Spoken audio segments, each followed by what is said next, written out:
শুরু করতে চাই।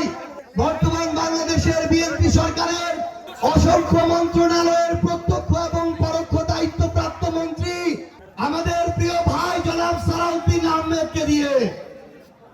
জনাব সালাউদ্দিন আহমেদ কয়েকদিন আগে বলেছেন যে এই যে গণভোট হয়েছে, এই গণভোট একটি অসাংবিধানিক গণভোট, একটি অবৈধ গণভোট। আমরা জনাব সালাউদ্দিন আহমেদের উদ্দেশ্যে বলতে চাই, এক মায়ের গর্ভে দুই যমজ সন্তান জন্ম নিয়েছে। একটা হচ্ছে জাতীয় নির্বাচনের মধ্য দিয়ে সরকার, আরেকটা হচ্ছে গণভোট। যদি গণভোট অসাংবিধানিক হয়, যদি গণভোট অবৈধ হয়, আপনি সালাউদ্দিন আহমেদ, জনাব তারেক রহমান, এমনকি বিএনপি সরকার হচ্ছে অবৈধ সরকার। এই গণভোট যদি অসাংবিধানিক হয়, সালাউদ্দিন আহমেদ অসাংবিধানিক স্বরাষ্ট্রমন্ত্রী। গণভোট যদি অবৈধ হয়, তারেক রহমান অবৈধ প্রধানমন্ত্রী। নোভা এলইডি টিভি, ঝকঝকে ছবি, নিখুঁত শব্দ, 5 বছরের ওয়ারেন্টি। নোভা মানে সঠিক মান, নিশ্চিত সেবা।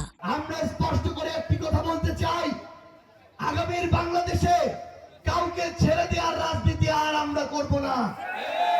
সম্মানিত জামালপুরবাসী, আওয়ামী লীগের সময়ে এখানে কায়েদে আজমের পর অনেক আজম এসেছে। তারা যদি 10,000 কোটি টাকার কাজ এসেছিল, 5,000 কোটি টাকা লুটপাট করেছে।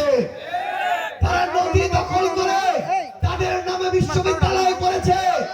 এই জায়গাগুলো দখল করে তাদের বাপ-দাদার সম্পত্তি তৈরি করেছে।